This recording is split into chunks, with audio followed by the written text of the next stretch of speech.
Thank you, thank you. So good afternoon, everyone. It's so wonderful to see so many of you here online, and I'm really excited to be part of this very first Data Minutes. It is a little nerve-wracking knowing that there's this very tight time limit here, so I'm very aware how the time is ticking away here. But welcome here to my session, Make That Presentation Pop. And this was kind of drawn out of this thing that, well, there are so many types of styles that people can present in. And it can be like having slides with very minimalistic style, or having a lot of text, or having more drawings, or going full on into demo mode. But somehow we don't often stop to think about, well, what is that formula that makes a presentation really pop and really stick to your mind and keep the attention of course, everyone watching to the very end.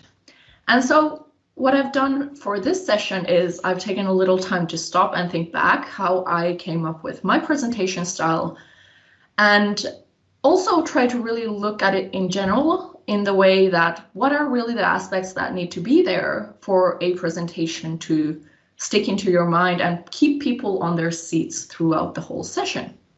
And if we have this information, then we are better informed in how to also improve our own sessions going forward.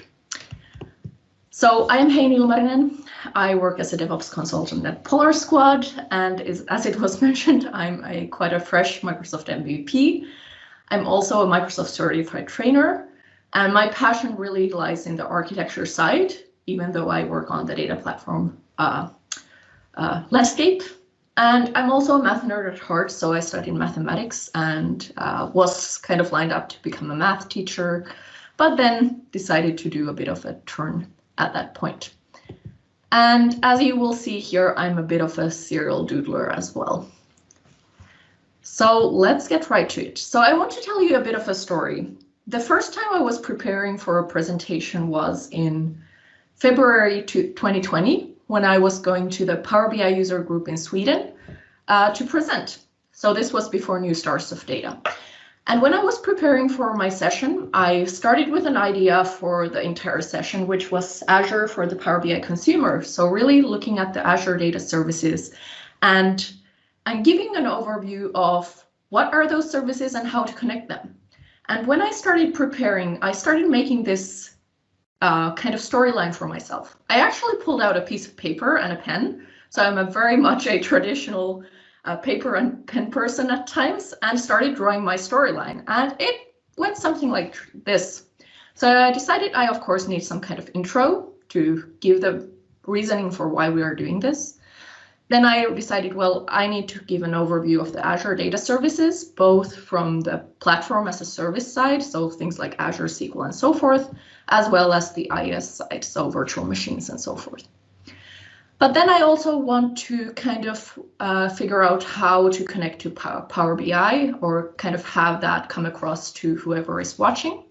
And at that point, I kind of started to do these doodles in my sketch of like, well, what could that architecture look like? I'm sorry, that's a bit small, but it's not the point here.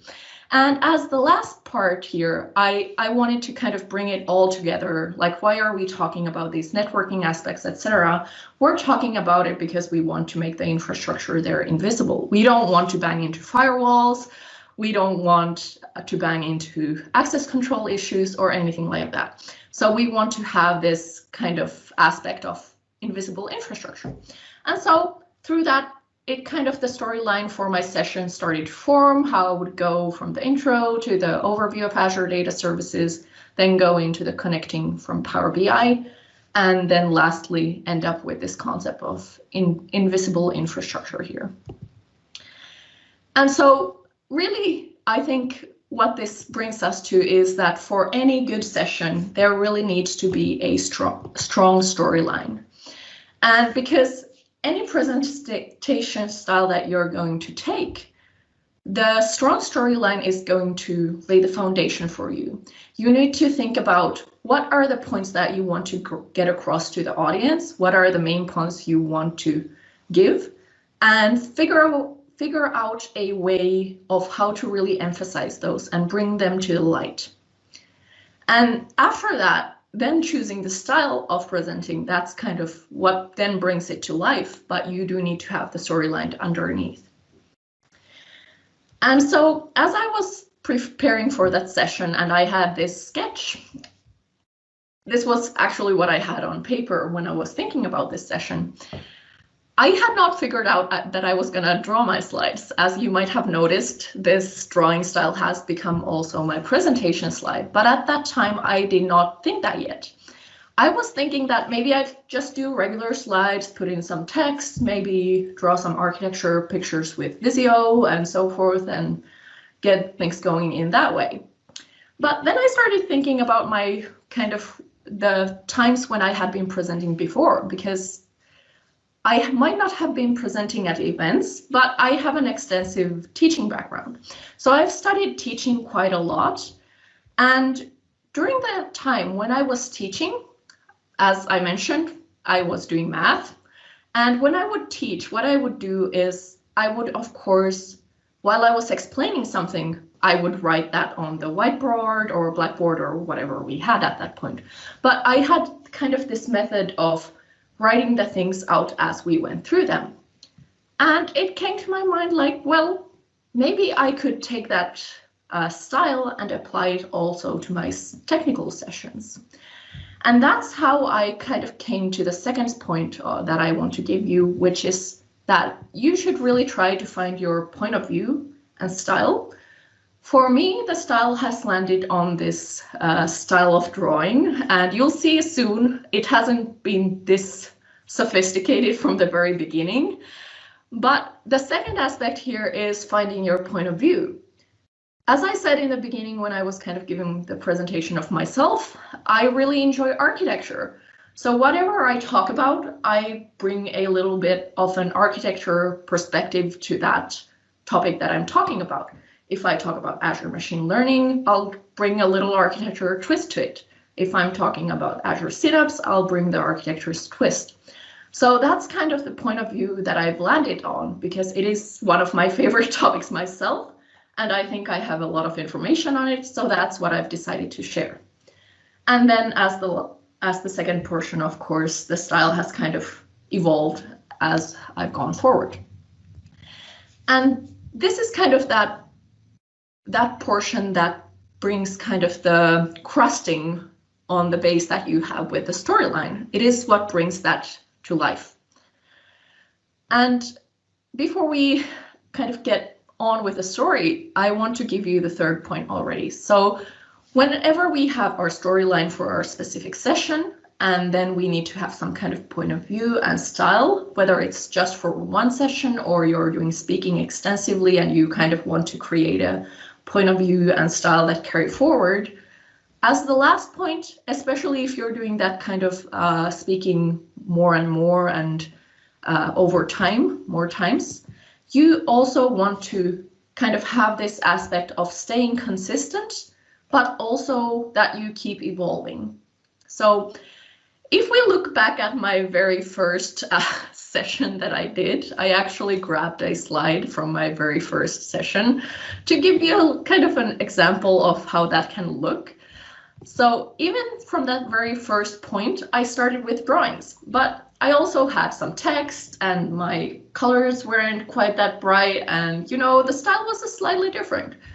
So what I've been doing after that is with every session I create, I kind of evolve that style a little bit, but there's still, you can kind of find those points where they overlap and there's similarity to them even now.